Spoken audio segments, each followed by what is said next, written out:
السلام علیکم ورحمۃ اللہ وبرکاتہ۔ حضرت ذیوکار بنی اسرائیل میں ایک شخص تھا جس نے ایسا صدقہ کرنے کا سوچا کوئی دوسرا نہ دیکھے۔ وہ شخص رات کی تنہائی میں اٹھا کہ ایسا صدقہ کروں دنیا اس سے باخبر نہ ہو۔ اس نے ایک تھیلی میں پیسے لیے، اچھی طرح گرہ لگا کر رات کی تنہائی میں باہر نکلا۔ دیکھا کہ ایک شخص جا رہا ہے، اس کے قدموں میں پھینکا اور کہا صدقہ، اور بھاگتے ہوئے اپنے گھر کی طرف واپس آ گیا۔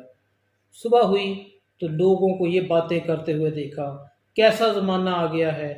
علاقے کا جو امیر شخص ہے رات کے اندھیرے میں اس کے پاؤں میں کوئی صدقہ کہہ کے پھینک کر چلا گیا، تو ایسا صدقے کا کیا فائدہ۔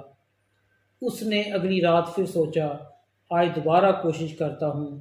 اس نے اسی طرح گتھری لی، اس میں پیسے ڈال کر گرہ لگا کر رات کی تنہائی میں نکلتا ہے۔ ایک شخص کو رات کے اندھیرے میں جاتے ہوئے دیکھا، اس کے پاؤں میں پھینک کر صدقہ کہہ کر دوڑتا ہوا اپنے گھر کی طرف واپس آ گیا۔ جب صبح ہوئی تو لوگوں نے کہا عجب زمانہ آ گیا ہے، چور رات کے اندھیرے میں جا رہا تھا، اس کے قدموں میں شخص نے صدقہ پھینکا اور دوڑتا ہوا چلا گیا۔ تو ایسے صدقے کا کیا فائدہ جب چور کو مالدار کر دیا جائے۔ تو اس شخص نے کہا آج رات دوبارہ صدقہ کروں گا، شاید 2 دن کے صدقے قبول نہیں ہوئے۔ وہ رات کی تنہائی میں پھر باہر نکلتا ہے۔ ایک عورت جا رہی تھی، اس نے اس کے پیروں میں گٹھلی پھینکی اور صدقہ کہہ کر وہاں سے دوڑ کر اپنے گھر کی طرف آ گیا۔ صبح لوگوں کی زبان پر تھا کہ کیسا وقت آ چکا ہے، ناچنے والی جو ہے، جو زانیہ ہے، اس کے قدموں میں صدقہ کہہ کر پھینکتے ہوئے لوگ چلے جاتے ہیں۔ ایسے صدقے کا اس بندے کو کیا فائدہ۔ وہ شخص بڑا پریشان ہوا کہ اس نے 3 دن صدقہ کیا اور اس کا انجام اچھا نہ ہوا۔ رات سوتا ہے، ایک خواب دیکھتا ہے کہ اے بندے، تو نے 3 دن جو صدقہ کیا ہے وہ تینوں دن کا اللہ تعالیٰ نے قبول فرما لیا ہے، اور اس کا فائدہ کیا ہوا ہے وہ بھی سنو۔ جب تو نے مالدار شخص کے قدموں میں پھینکے تو مالدار شخص نے کہا اے باری تعالیٰ تو کتنا کریم ہے، لوگ مجھے فقیر سمجھ کر میرے قدموں میں پھینک رہے ہیں، میں مالدار ہوں، میں نے اس طرح تیری راہ میں کبھی نہیں دیا، تو میں آج سے پکی نیت کرتا ہوں، آج سے ارادہ کرتا ہوں کہ میں بھی تیرے حضور مال خرچ کیا کروں گا۔ تو تیری وجہ سے اس مالدار کو خرچ کرنے کی اللہ تعالیٰ نے توفیق دے دی۔ اگلی رات جس چور کے قدموں میں تو نے پیسے پھینکے، اس نے کہا اے کریم اللہ تو کتنا کریم ہے، جب دینے پہ آتا ہے تو قدموں میں دولت کے ڈھیر لگانے کے لیے تیار ہے۔ میں رات کے اندھیرے میں نہ جانے کیسی کیسی جگہ تلاش کرتا رہتا ہوں، چوری کے لیے منصوبہ بندی کرتا رہتا ہوں، لیکن میں تیرے حضور پختہ عہد کرتا ہوں کہ میں چوری کو بند کر دوں گا، اب چوری نہیں کروں گا۔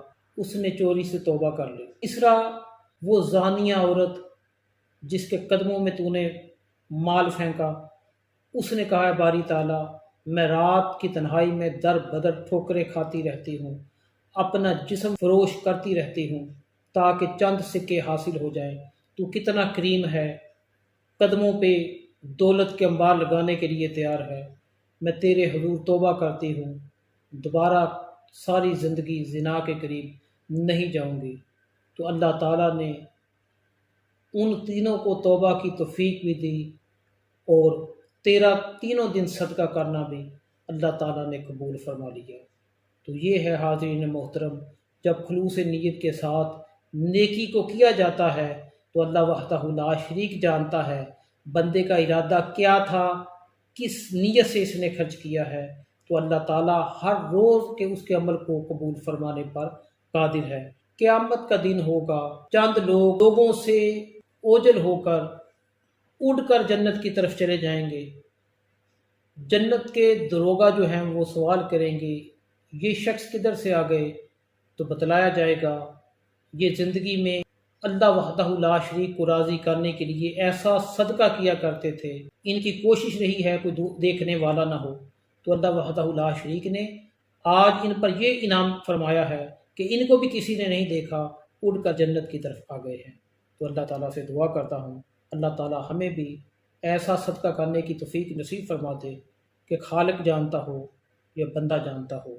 اگر صدقہ خیرات اس نیت سے دے رہے ہیں، جیسا کہ آج کل ہوتا ہے کہ کوئی شخص 500 روپے مسجد کو دیتا ہے تو اعلان کرواتا ہے کہ میرا نام لے لیا جائے کہ میں نے 500 مسجد کو دیے ہیں، تو بہتر تھا کہ نام لیے بغیر اللہ کے حضور جب آپ دے رہے ہیں تو وہ کریم اللہ جانتا ہے کہ اس کے راستے میں کون دینے والا ہے۔